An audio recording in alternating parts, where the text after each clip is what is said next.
Keep the Aspidistra Flying, by George Orwell. Chapter 8. As the clock struck 1, Gordon slammed the shop door to and almost ran to the branch of the Westminster Bank down the street. With a half-conscious gesture of caution, he was clutching the lapel of his coat, holding it tight against him. In there, stowed away in his right hand in a pocket, was an object whose very existence he partly doubted. It was a stout blue envelope with an American stamp. In the envelope was a cheque for $50, and the cheque was made out to Gordon Comstock. He could feel the square shape of the envelope outlined against his body as clearly as though it had been red hot. All the morning he had felt it there, whether he touched it or whether he did not. He seemed to have developed a special patch of sensitiveness in the skin below his right breast. As often as once in 10 minutes he had taken the cheque out of its envelope and anxiously examined it. After all, cheques are tricky things. It would be frightful if there turned out to be some hitch about the date or the signature. Besides, he might lose it. It might even vanish of its own accord, like fairy gold. The cheque had come from the Californian Review, that American magazine to which weeks or months ago he had despairingly sent a poem. He had almost forgotten about the poem, it had been so long away, until this morning their letter had come sailing out of the blue. And what a letter! No English editor ever writes letters like that. They were very favourably impressed by his poem. They would endeavour to include it in their next number. Would he favour them by showing them some more of his work? Would he? Oh boy, as Flaxman would say, and the cheque had come with it. It seemed the most monstrous folly in this year of blight, 1934, that anyone should pay $50 for a poem. However, there it was, and there was the cheque, which looked perfectly genuine, however often he inspected it. He would have no peace of mind till the cheque was cashed, for quite possibly the bank would refuse it. But already a stream of visions was flowing through his mind, visions of girls' faces, visions of cobwebby claret bottles and quart pots of beer, visions of a new suit and his overcoat out of pawn, visions of a weekend at Brighton with Rosemary, visions of the crisp, crackling £5 note which he was going to give to Julia. Above all, of course, that fiver for Julia. It was almost the first thing he had thought of when the cheque came. Whatever else he did with the money, he must give Julia half of it. It was only the barest justice, considering how much he had borrowed from her in all these years. All the morning the thought of Julia and the money he owed her had been cropping up in his mind at odd moments. It was a vaguely distasteful thought, however. He would forget about it for half an hour at a time, would plan a dozen ways of spending his £10 to the uttermost farthing, and then suddenly he would remember about Julia, good old Julia. Julia should have her share. A fiver at the very least. Even that was not a tenth of what he owed her. For the 20th time, with a faint malaise, he registered the thought. £5 for Julia. End of Disc 5. Disc 6. The bank made no trouble about the cheque. Gordon had no banking account, but they knew him well, for Mr. McKechnie banked there. They had cashed editors' cheques for Gordon before. There was only a minute's consultation, and then the cashier came back. "Notes, Mr. Comstock?" One £5 and the rest pounds, please." The flimsy, luscious fiver and the 5 clean pound notes slid rustling under the brass rail, and after them the cashier pushed a little pile of half-crowns and pennies. In lordly style, Gordon shot the coins into his pocket without even counting them. That was a bit of backsheesh. He had only expected £10 for $50. The dollar must be above par. The £5 note, however, he carefully folded up and stowed away in the American envelope. That was Julia's fiver. It was sacrosanct. He would post it to her presently. He did not go home for dinner. Why chew leathery beef in the Aspidistral dining-room when he had £10 in pocket? £5, rather. He kept forgetting that half the money was already mortgaged to Julia. For the moment, He did not bother to post Julia's £5. This evening would be soon enough. Besides, he rather enjoyed the feeling of it in his pocket. It was queer how different you felt with all that money in your pocket. Not opulent merely, but reassured, revivified, reborn. He felt a different person from what he had been yesterday. He was a different person. He was no longer the downtrodden wretch who made secret cups of tea over the oil stove at 31 Willowbed Road. He was Gordon Comstock, the poet, famous on both sides of the Atlantic. Publications: Mice, 1932, London Pleasures, 1935. He thought with perfect confidence of London Pleasures now. In 3 months it should see the light. De Mai octavo, white buckram covers. There was nothing that he did not feel equal to now that his luck had turned. He strolled into the Prince of Wales for a bite of food. A cut off the joint and 2 veg, 1 and 2pence. A pint of pale ale, 9pence. 20 gold flakes, a shilling. Even after that extravagance he still had well over £10 in hand. Or rather, well over £5. Beer warmed, he sat and meditated on the things you can do with £5. A new suit, a weekend in the country, a day trip to Paris, 5 rousing drunks, 10 dinners in Soho restaurants.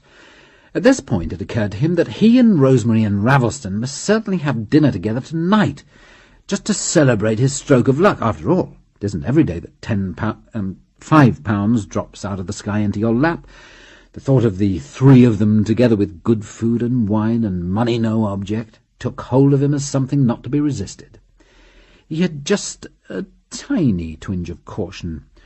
Mustn't spend all his money, of course. Still, he could afford £1, 2 quid.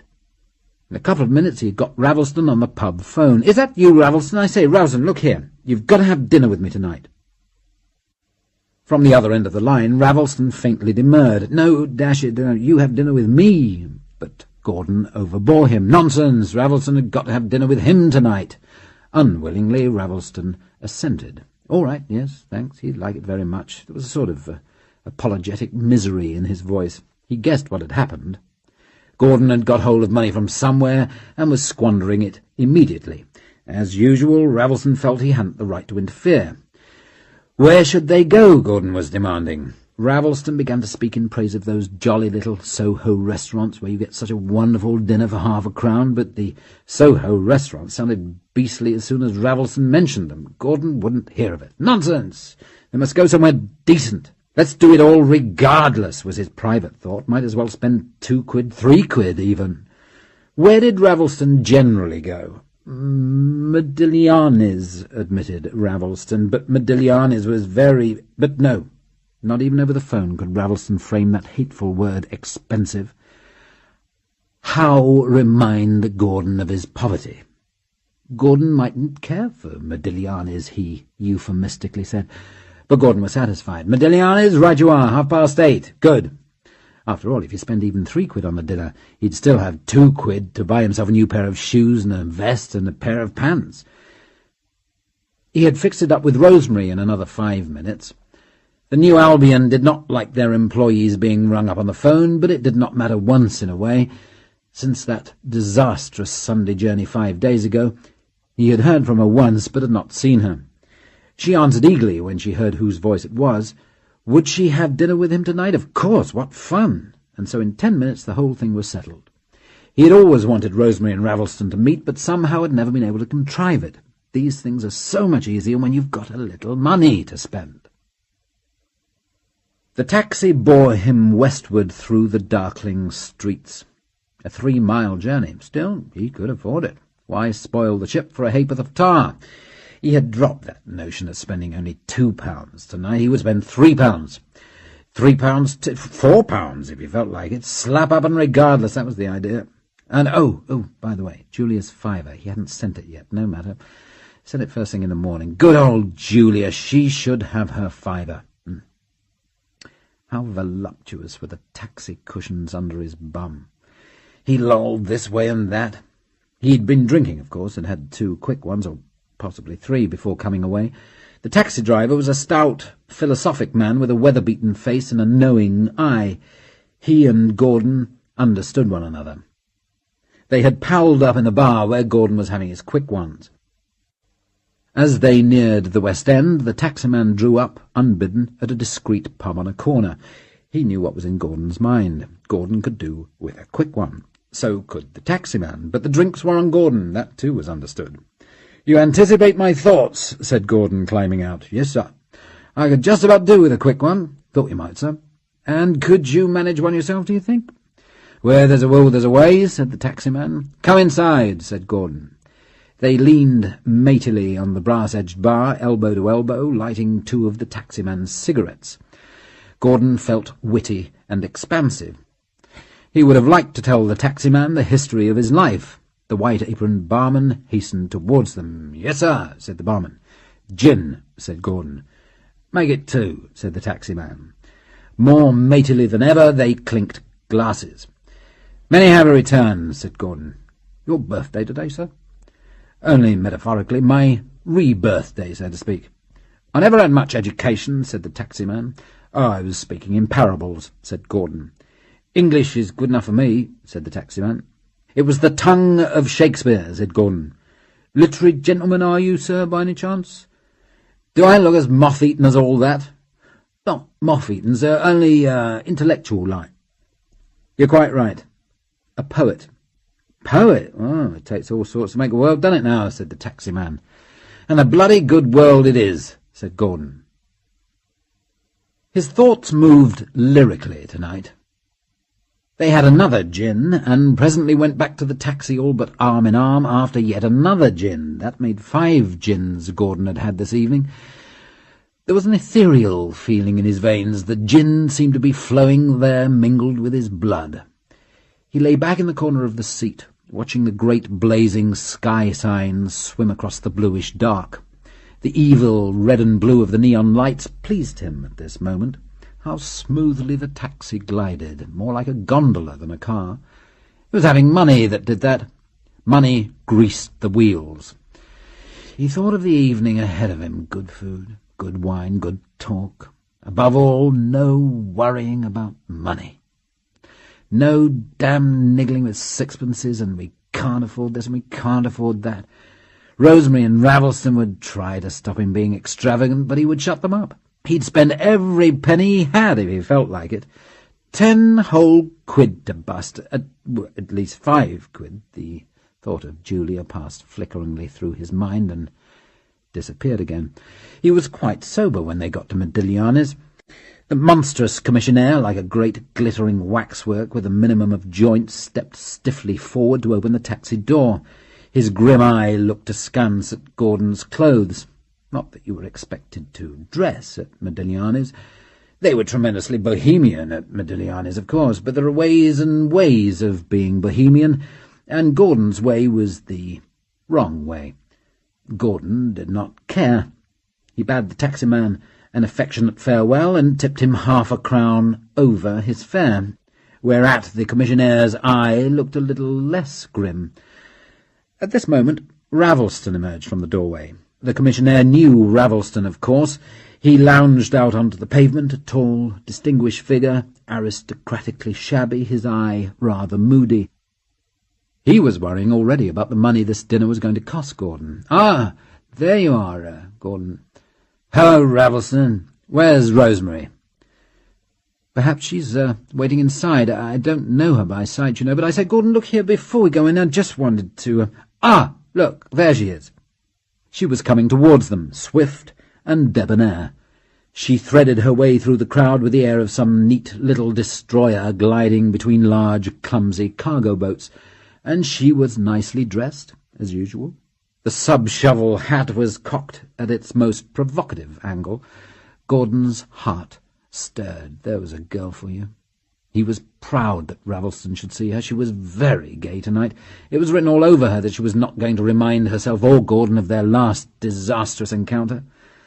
Perhaps she laughed and talked just a little too vivaciously as Gordon introduced them and they went inside, but Ravelston had taken a liking to her immediately. Indeed, everyone who met her did take a liking to Rosemary. The inside of the restaurant overawed Gordon for a moment. It was so horribly, artistically Smart, dark, gate-legged tables, pewter candlesticks, pictures by modern French painters on the walls. One, a street scene, looked like a Utrillo. Gordon stiffened his shoulders. Damn it, what was there to be afraid of? The £5 note was tucked away in its envelope in his pocket. It was Julia's £5, of course.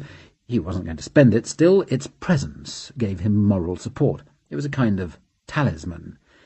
They were making for the corner table, Ravelston's favourite table, at the far end. Ravelston took Gordon by the arm and drew him a little back out of Rosemary's hearing. "Gordon, look here." "What?" "Look here, you're going to have dinner with me tonight." "Bosh! This is on me."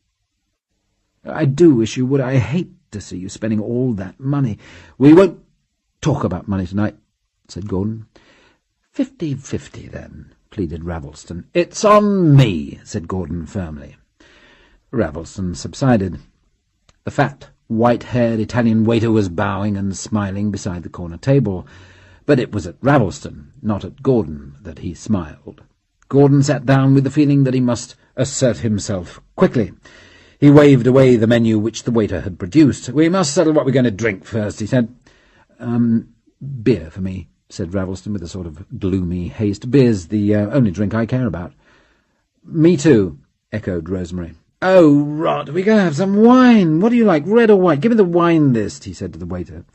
Then let's have a plain Bordeaux, Medoc or Saint-Julien or something," said Ravelston. "I adore Saint-Julien," said Rosemary, who thought she remembered that Saint-Julien was always the cheapest wine on the list. Inwardly, Gordon damned their eyes. There you are, you see. They were in league against him already. They were trying to prevent him from spending his money. It was going to be that deadly, hateful atmosphere of "you can't afford it" hanging over everything. It made him all the more anxious to be extravagant. A moment ago he would have compromised on Burgundy. Now he decided they must have something really expensive, something fizzy, something with a kick in it. Champagne? No, they'd never let him have champagne. "Ah, have you got any Asti?" he said to the waiter. The waiter suddenly beamed, thinking of his corkage. He had grasped now that Gordon and not Ravelston was the host. He answered in the peculiar mixture of French and English which he affected. "Asti, sir? Yes, a very nice Asti. Asti spumanti, très fin, très vif." Ravelston's worried eyes sought Gordon's across the table. "You can't afford it," his eye pleaded. "Is that one of those fizzy wines?" said Rosemary. "Very fizzy, madam, very lively wine, très vif. Pop!" His fat hands made a gesture picturing cascades of foam. "Asti," said Gordon before Rosemary could stop him. Ravelston looked miserable. He knew that the Asti would cost Gordon 10 or 15 shillings a bottle. Gordon pretended not to notice. He began talking about Stendhal, association with Duchesse de Saint-Severina and her false vin d'Asti. Along came the Asti and a pail of ice. A mistake, that, as Ravelston could have told Gordon. Out came the cork. Pop! The wild wine foamed into the wide, flat glasses. Mysteriously, the atmosphere of the table changed. Something had happened to all three of them. Even before it was drunk, the wine had worked its magic. Rosemary had lost her nervousness. Ravelston, his worried preoccupation with the expense. Gordon, his defiant resolve to be extravagant. They were eating anchovies and bread and butter, fried sole, roast pheasant with bread sauce and chipped potatoes, but principally they were drinking and talking. And how brilliantly they were talking, or so it seemed to them anyway. They talked about the bloodiness of modern life and the bloodiness of modern books. What else is there to talk about nowadays? As usual, but oh, how differently now that there was money in his pocket and he didn't really believe what he was saying, Gordon descanted on the deadness, the dreadfulness of the age we live in. French letters and machine guns, roll and butter and the Daily Mail. It was a bone-deep truth when he walked the streets with a couple of coppers in his pocket, but it was a joke at this moment. It was great fun. It is fun when you have good food and good wine inside you, to demonstrate that we live in a dead and rotting world. He was being witty at the expense of modern literature. They were all being witty. With the fine scorn of the unpublished, Gordon knocked down reputation after reputation. Shaw, Yeats, Eliot, Joyce, Huxley, Lewis, Hemingway, each with a careless phrase or two, was shovelled into the dustbin. What fun it all was, if only it could last. And, of course, at this particular moment, Gordon believed that it could last. Of the first bottle of Asti, Gordon drank 3 glasses, Ravelston 2, Rosemary 1. Gordon became aware that a girl at the table opposite was watching him. A tall, elegant girl with a shell-pink skin and wonderful almond-shaped eyes. Rich, obviously. One of the moneyed intelligentsia. She thought him interesting, was wondering who he was. Gordon found himself manufacturing special witticisms for her benefit, and he was being witty. There was no doubt about that. That, too, was money. Money greasing the wheels. Wheels of thought as well as wheels of taxes. But somehow the second bottle of Asti was not such a success as the first. To begin with, there was uncomfortableness over its ordering. Gordon beckoned to the waiter. "Have you got another bottle of this?" The waiter beamed fatly. "Yes, sir, mais c'est tellement, monsieur." Rosemary frowned and tapped Gordon's foot under the table. "No, Gordon, no, you're not to." "Not a what?" "Order another bottle. We don't want it."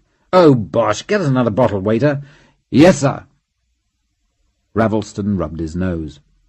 With eyes too guilty to meet Gordon's, he looked at his wine-glass. "Look here, Gordon, let me stand this bottle. I'd like to." "Bosh!" repeated Gordon. "Well, get half a bottle, then," said Rosemary. "A whole bottle, waiter," said Gordon. After that, nothing was the same. They still talked, laughed, argued, but things were not the same. The elegant girl at the table opposite had ceased watching Gordon. Somehow Gordon wasn't being witty any longer.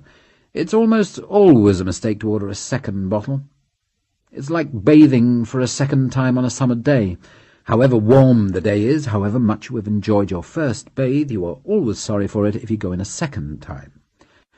The magic had departed from the wine. It seemed to foam and sparkle less. It was merely a clogging, sourish liquid which you gulped down half in disgust and half in hopes of getting drunk the quicker. Gordon was now definitely, though secretly, drunk. One half of him was drunk, and the other half sober. He was beginning to have that peculiar blurred feeling, as though your features had swollen, your fingers grown thicker, which you have in the second stage of drunkenness. But the sober half of him was still in command, to outward appearance, anyway. The conversation grew more and more tedious. Gordon and Ravelston talked in the detached, uncomfortable manner of people who've had a little scene and are not going to admit it. They talked about Shakespeare. The conversation tailed off into a long discussion about the meaning of Hamlet. It was very dull. Rosemary stifled a yawn. While Gordon's sober half talked, his drunken half stood aside and listened. Drunken half was very angry. They'd spoiled his evening. Damn them with their arguing about that second bottle. All he wanted now was to be properly drunk and have done with it. Of the 6 glasses in the second bottle, he drank 4, for Rosemary refused more wine. But you couldn't do much on this weak stuff. Drunken half clamoured for more drink, and more and more. Beer by the quart and the bucket. A real good, rousing drunk. And by God he was going to have it later on. He thought of the £5 note stowed away in his inner pocket. He still had that to blue anyway. The musical clock that was concealed somewhere in Modigliani's interior struck 10. "Shall we shove off?" said Gordon. Ravelston's eyes looked pleadingly, guiltily across the table. "Let me share the bill," his eyes said. Gordon ignored him. "I vote we go to the Café Imperial," he said. The bill failed to sober him.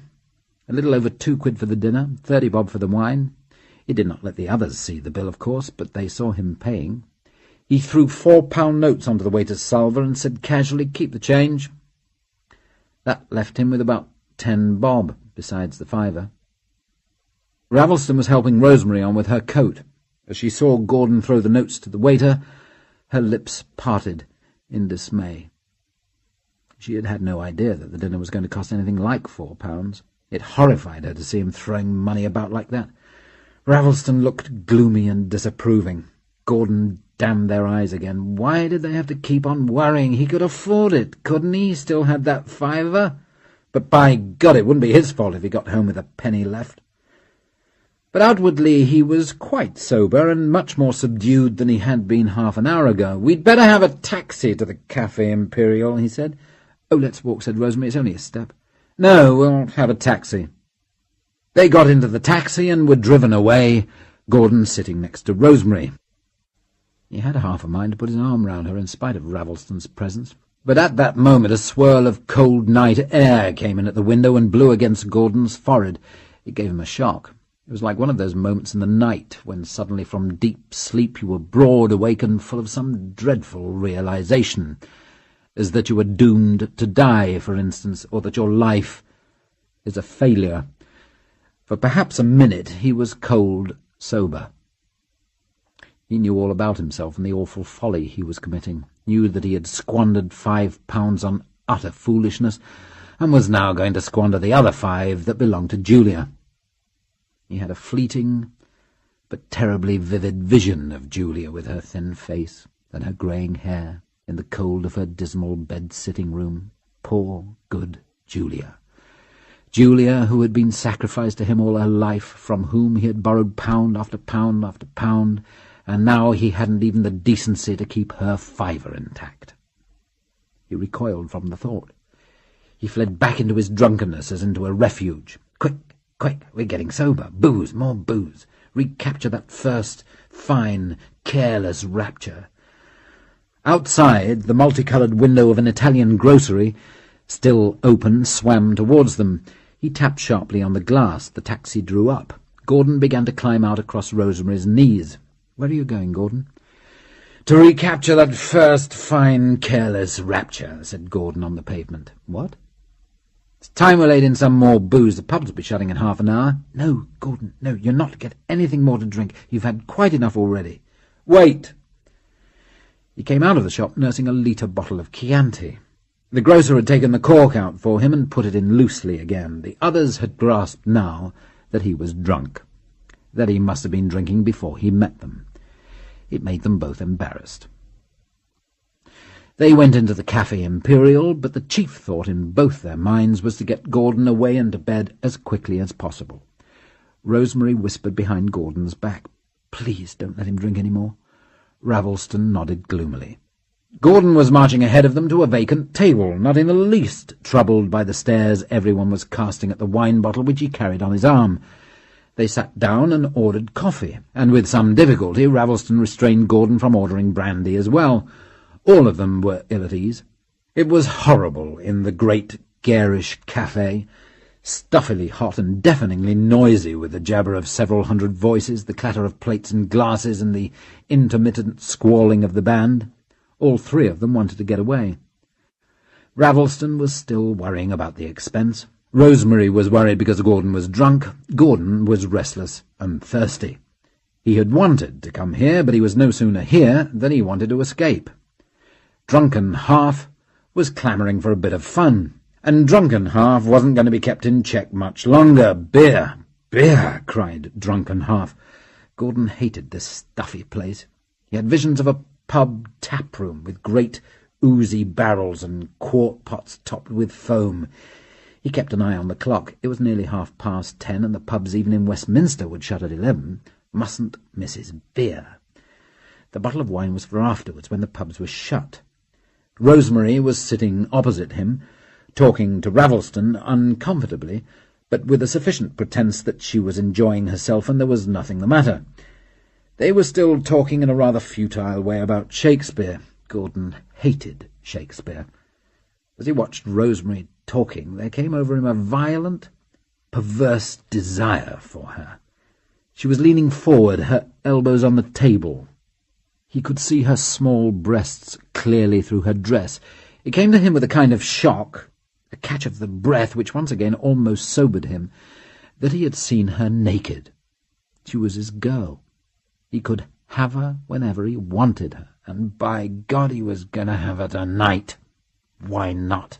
It was a fitting end to the evening. They would find a place easily enough. There are plenty of hotels around Shaftesbury Avenue where they don't ask questions if you can pay the bill. He still had his £5. He felt for her foot under the table, meaning to imprint a delicate caress upon it, and only succeeding in treading on her toe. She drew her foot away from him. "Let's get out of this," he said abruptly, and at once stood up. "Oh, let's," said Rosemary with relief. They were in Regent Street again. Down on the left, Piccadilly Circus blazed, a horrible pool of light. Rosemary's eyes turned towards the bus stop opposite. "It's 10:30, she said doubtfully. "I've got to be back by 11. "Oh, rot! Let's look for a decent pub. I mustn't miss my beer." "Oh, no, Gordon, no more pubs tonight. I couldn't drink any more, nor ought you." "No, it doesn't matter. Come this way." He took her by the arm and began to lead her down towards the bottom of Regent Street, holding her rather tight, as though afraid she would escape. For the moment he had forgotten about Ravelston. Ravelston followed, wondering whether he ought to leave them to themselves or whether he ought to stay and keep an eye on Gordon. Rosemary hung back, not liking the way Gordon was pulling at her arm. "Where are you taking me, Gordon?" "Round the corner where it's dark. I want to kiss you." "Oh, well, I don't think I want to be kissed." "But of course you do." "No." "Yes." She let him take her. Ravelston waited on the corner by the Regent Palace, uncertain what to do. Gordon and Rosemary disappeared round the corner and were almost immediately in darker, narrower streets. The appalling faces of tarts, like skulls coated with pink powder, peered meaningly from several doorways. Rosemary shrank from them. Gordon was rather amused. "I think you're one of them," he explained to her. He stood his bottle on the pavement carefully against the wall, then suddenly seized her and twisted her backwards. He wanted her badly, and he did not want to waste time over preliminaries. He began to kiss her face all over, clumsily but very hard. She let him do it for a moment, but it frightened her. His face, so close to hers, looked pale, strange, and distracted. He smelt very strongly of wine. She struggled, turning her face away so that he was only kissing her hair and neck. "Gordon, you mustn't." "Why mustn't I?" "What are you doing?" "Well, what do you suppose I'm doing?" He shoved her back against the wall and, with the careful, preoccupied movements of a drunken man, tried to undo the front of her dress. It was of a kind that did not undo as it happened. This time she was angry. She struggled violently, fending his hand aside. "Gordon, stop that at once." "Why?" "If you do it again, I'll smack your face." "Smack my face? Don't you come a girl guide with me." "Let me go, will you?" "Think of last Sunday," he said lewdly. "Gordon, if you go on, I'll hit you. Honestly, I will." "Not you." He thrust his hand right into the front of her dress. The movement was curiously brutal, as though she had been a stranger to him. She grasped that from the expression of his face. She was not Rosemary to him any longer. She was just a girl's body. That was the thing that upset her. She struggled and managed to free herself from him. He came after her again and clutched her arm. She smacked his face as hard as she could and dodged neatly out of his reach. "What did you do that for?" he said, feeling his cheek but not hurt by the blow. "I'm not going to stand that sort of thing. I'm going home. You'll be different tomorrow." "Rot! You come along with me. You're going to bed with me." "Good night," she said, and fled up the dark side street. For a moment he thought of following her, but found his legs too heavy. It did not seem worthwhile anyway. He wandered back to where Ravelston was waiting, looking moody and alone, partly because he was worried about Gordon and partly because he was trying not to notice two hopeful tarts who were on patrol just behind him. Gordon looked properly drunk, Ravelston thought. His hair was tumbling over his forehead. One side of his face was very pale, and on the other there was a red smudge where Rosemary had slapped him. Ravelston thought this must be the flush of drunkenness. "What have you done with Rosemary?" he said. "She's gone," said Gordon with a wave of his hand which was meant to explain everything. "But the night's still young." "Look here, Gordon, it's time you were in bed." "In bed, yes, but not alone." He stood on the curb, gazing out into the hideous midnight noon. For a moment he felt quite deathly. His face was burning. His whole body had a dreadful, swollen, fiery feeling. His head in particular seemed on the point of bursting. Somehow the baleful light was bound up with his sensations. He watched the sky signs flicking on and off, glaring red and blue, arrowing up and down, the awful, sinister glitter of a doomed civilization like the still blazing lights of a sinking ship. He caught Ravelston's arm and made a gesture that comprehended the whole of Piccadilly Circus. The lights down in hell will look just like that. Oh, I shouldn't wonder. Ravelston was looking out for a disengaged taxi. He must get Gordon home and to bed without further delay. Gordon wondered whether he was in joy or in agony. That burning, bursting feeling was dreadful. The sober half of him was not dead yet. Sober half still knew with ice-cold clarity what he had done and what he was doing. He had committed follies for which tomorrow he would feel like killing himself. He had squandered £5 in senseless extravagance. He had robbed Julia. He had insulted Rosemary. And tomorrow... "Oh, tomorrow we'll be sober. Go home," cried sober half. "Bollocks to you," said drunken half contemptuously. Drunken half was still clamouring for a bit of fun, and drunken half was the stronger.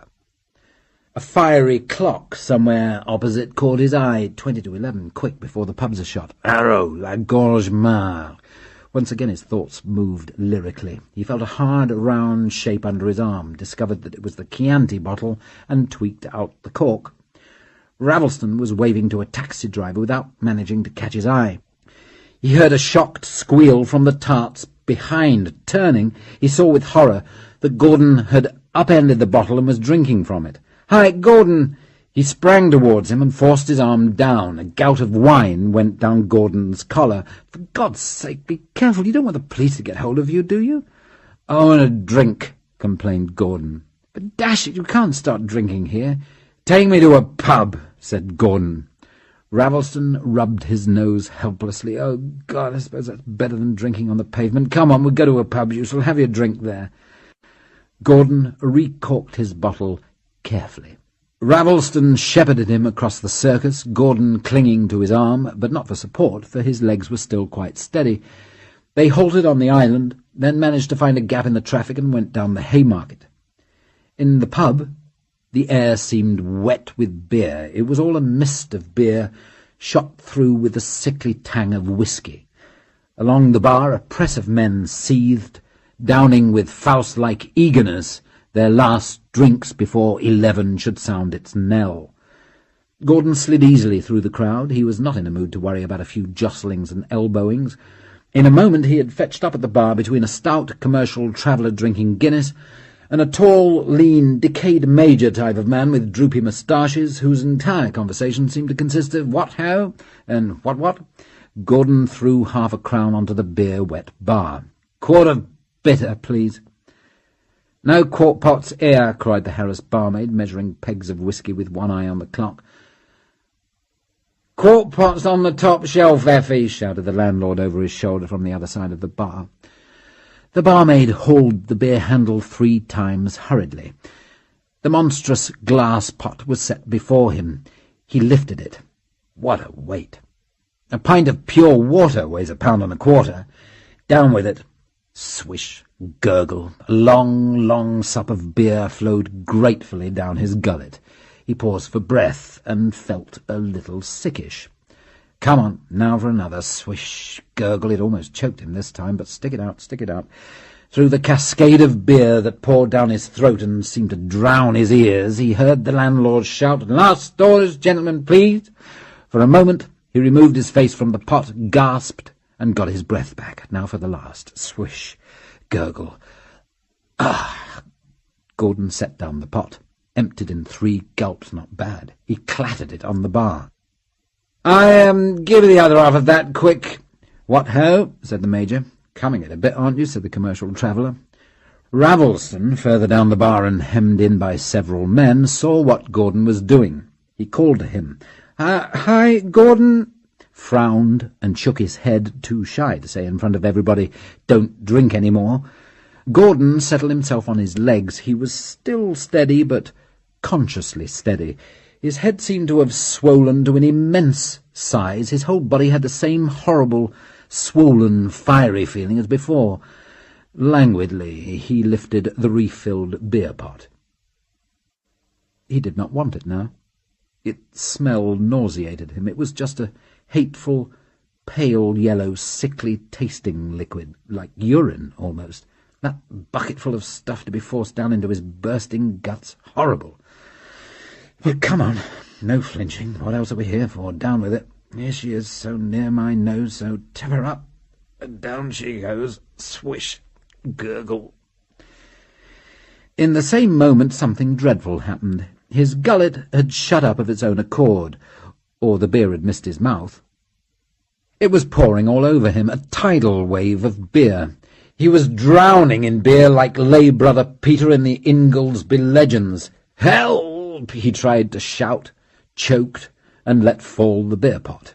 There was a flurry all round him. People were leaping aside to avoid the jet of beer. Crash went the pot. Gordon stood rocking. Men, bottles, mirrors were going round and round. He was falling, losing consciousness, but dimly visible before him was a black, upright shape, sole point of stability in a reeling world, the beer handle. He clutched it, swung, held tight. Ravelston started towards him. The barmaid leaned indignantly over the bar. The roundabout world slowed down and stopped. Gordon's brain was quite clear. "Here, what are you hanging on to the beer handle for?" "All over my bloody trousers," cried the commercial traveller. "What am I hanging on to the beer handle for?" "Yeah, what are you hanging on to the beer handle for?" Gordon swung himself sideways. The elongated face of the Major peered down at him with wet moustaches drooping. "She says, what am I hanging on to the beer handle for?" "What, how, what?" Ravelston had forced his way between several men and reached him. He put a strong arm round Gordon's waist and hoisted him to his feet. "Stand up, for God's sake, you're drunk." "Drunk?" said Gordon. Everyone was laughing at them. Ravelston's pale face flushed. "Turn free, those mugs cost," said the barmaid bitterly. "What about my bloody trousers?" said the commercial traveller. "I'll pay for the mug," said Ravelston. He did so. "Now, come on out of it, you're drunk." He began to shepherd Gordon towards the door, one arm round his shoulder, the other holding the Chianti bottle, which he had taken from him earlier. Gordon freed himself. He could walk with perfect steadiness. He said in a dignified manner, "Drunk, do you say I was?" Ravelston took his arm again. "Yes, I'm afraid you are, decidedly." "Swan swam across the sea, well swam Swan," said Gordon. "Gordon, you are drunk. The sooner you're in bed, the better." "First cast out the beam that is in thine own eye, before thou castest out the mote that is in thy brother's," said Gordon. Ravelston had got him out onto the pavement by this time. "We'd better get a hold of a taxi," he said, looking up and down the street. There seemed to be no taxis about, however. The people were streaming noisily out of the pub, which was on the point of closing. Gordon felt better in the open air. His brain had never been clearer. The red, satanic gleam of a neon light somewhere in the distance put a new and brilliant idea into his head. He plucked at Ravelston's arm. "Ravelston! I say, Ravelston!" "What?" "Let's pick up a couple of tarts." In spite of Gordon's drunken state, Ravelston was scandalized. "My dear old chap, you can't do that kind of thing. Don't be so damned upper-class. Why not?" "But how could you dash it after you just said good-night to Rosemary, a really charming girl like that?" "At night all cats are grey," said Gordon with the feeling that he voiced a profound and cynical wisdom. Ravelston decided to ignore this remark. "We'd better walk up to Piccadilly Circus," he said. "There'll be plenty of taxis there." The theatres were emptying. Crowds of people and streams of cars flowed to and fro in the frightful corpse light. Gordon's brain was marvellously clear. He knew what folly and evil he had committed, and was about to commit, and yet, after all, it hardly seemed to matter. He saw as something far, far away, like something seen through the wrong end of the telescope, his 30 years, his wasted life, the blank future. Julia's £5, Rosemary. He said with a sort of philosophic interest, "Look at the neon lights. Look at those awful blue ones of the rubber shop. When I see those lights, I know that I'm a damned soul." "Quite," said Ravelston, who was not listening. "Ah, there's a taxi," he signalled. "Damn, he didn't see me. Wait here a second." He left Gordon by the tube station and hurried across the street. For a little while, Gordon's mind receded into blankness. And then he was aware of two hard yet youthful faces, like the faces of young predatory animals, that had come close up to his own. They had blackened eyebrows and hats that were like vulgarer versions of Rosemary's. He was exchanging badinage with them. This seemed to him to have been going on for several minutes. "Hello, Dora. Hello, Barbara." He knew their names, it seemed. "And how are you? How's old England's winding sheet?" "Oh, haven't you got a cheek, just? And what are you up to at this time of night?" "Oh, just strolling around, like a lion seeking whom he may devour." "Oh, you haven't half got a cheek. Hasn't he got a cheek, Barbara? You have got a cheek." Ravelston had caught the taxi and brought it round to where Gordon was standing. He stepped out, saw Gordon between the two girls, and stood aghast. "Gordon! Oh, my God, what the devil have you been doing?" "Let me introduce you, Dora and Barbara," said Gordon. For a moment Ravelston looked almost angry. As a matter of fact, Ravelston was incapable of being properly angry. Upset, pained, embarrassed, yes, but not angry. He stepped forward with a miserable effort not to notice the two girls' existence. Once he noticed them, the game was up. He took Gordon by the arm and would have bundled him into the taxi. "Come on, Gordon, for God's sake, here's the taxi. We'll go straight home and put you to bed." Dora caught Gordon's other arm and hauled him out of reach as though he had been a stolen handbag. "What bloody business is it of yours?" she cried ferociously. "You don't want to insult these two ladies, I hope," said Gordon. Ravelston faltered, stepped back, rubbed his nose. It was a moment to be firm, but Ravelston had never in his life been firm. He looked from Dora to Gordon, from Gordon to Barbara. That was fatal. Once he had looked them in the face, he was lost. Oh, God, what could he do? They were human beings. He couldn't insult them. The same instinct that sent his hand into his pocket at the very sight of a beggar made him helpless at this moment. The poor, wretched girls. He hadn't the heart to send them packing into the night. Suddenly he realized that he would have to go through with this abominable adventure into which Gordon had led him. For the first time in his life, he was let in for going home with a tart. "But dash it all," he said feebly. "Allons-y," said Gordon. The taxi-man had taken his direction at a nod from Dora. Gordon slumped into the corner seat and seemed immediately to sink what he had been doing. He was gliding smoothly through darkness starred with lights, or were the lights moving and he stationary? It was like being on the ocean bottom among the luminous gliding fishes. The fancy returned to him that he was a damned soul in hell. The landscape in hell would be just like this. Ravines of cold, evil-coloured fire with darkness all above. But in hell there would be torment. Was this torment? He strove to classify his sensations. The momentary lapse into unconsciousness had left him weak, sick, shaken. His forehead seemed to be splitting. He put out a hand. It encountered a knee, a garter, and a small, soft hand which sought mechanically for his. He became aware that Ravelston, sitting opposite, was tapping his toe urgently and nervously. "Gordon, Gordon, wake up." "What?" "Gordon, oh, damn, causant en français, qu'est-ce que tu as fait? Crois-tu que je veux coucher avec une sale? Oh, damnation." "Ooh, parlez-vous français?" squealed the girls. Gordon was mildly amused. Do Ravelston good, he thought. A parlour socialist going home with a tart, the first genuinely proletarian action of his life.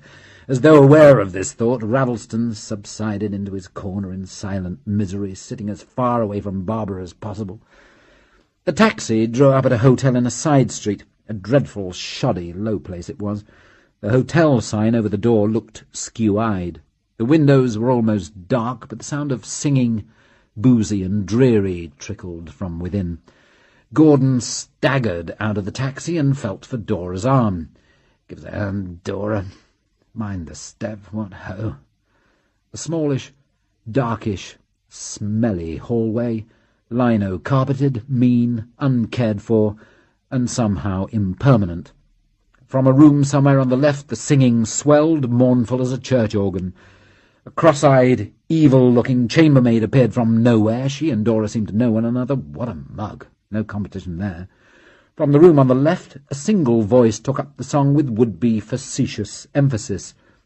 The man that kisses a pretty girl and goes and tells his mother ought to have his lips cut off, ought to— It tailed away, full of the ineffable, undisguisable sadness of debauchery.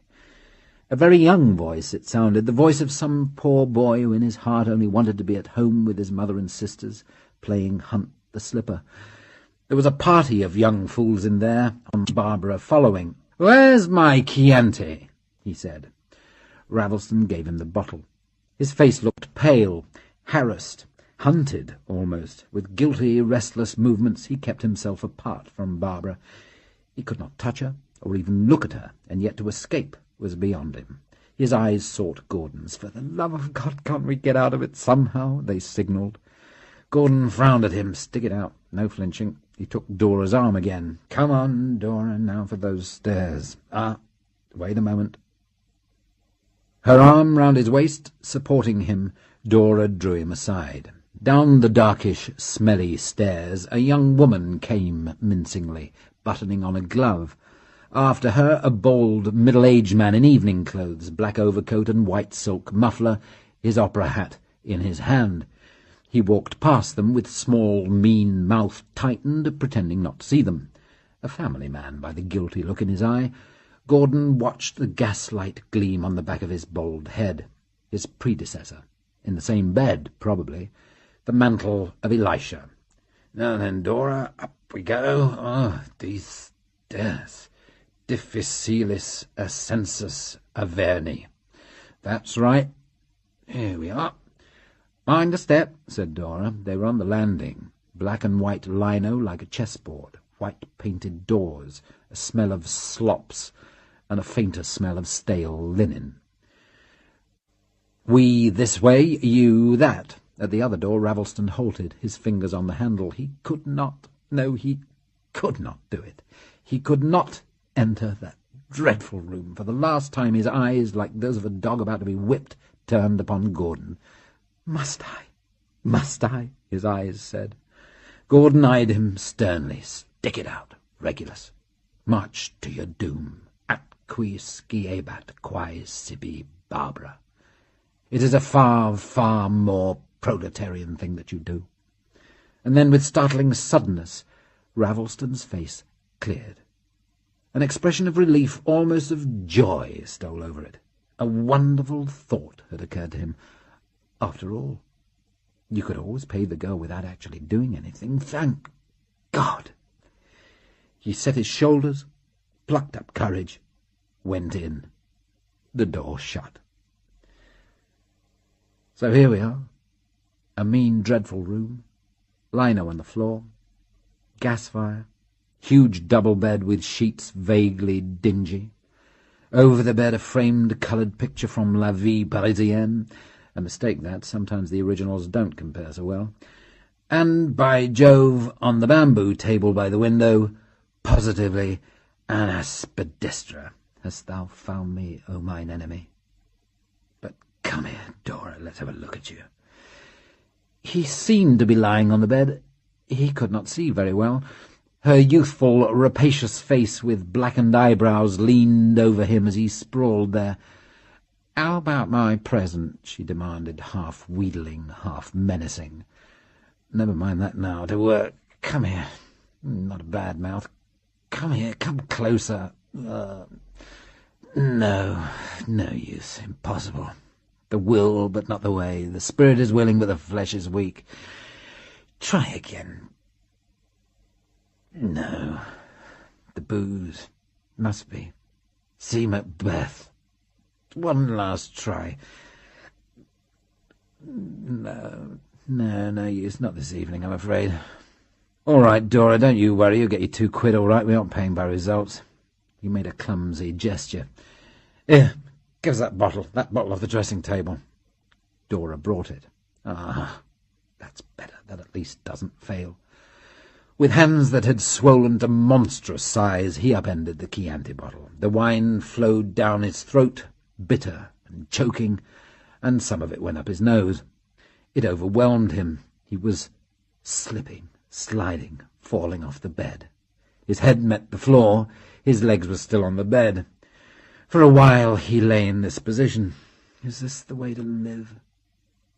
Down below, the youthful voices were still mournfully singing, "Fortnight will Mary be, fortnight will Mary be, fortnight will Mary be.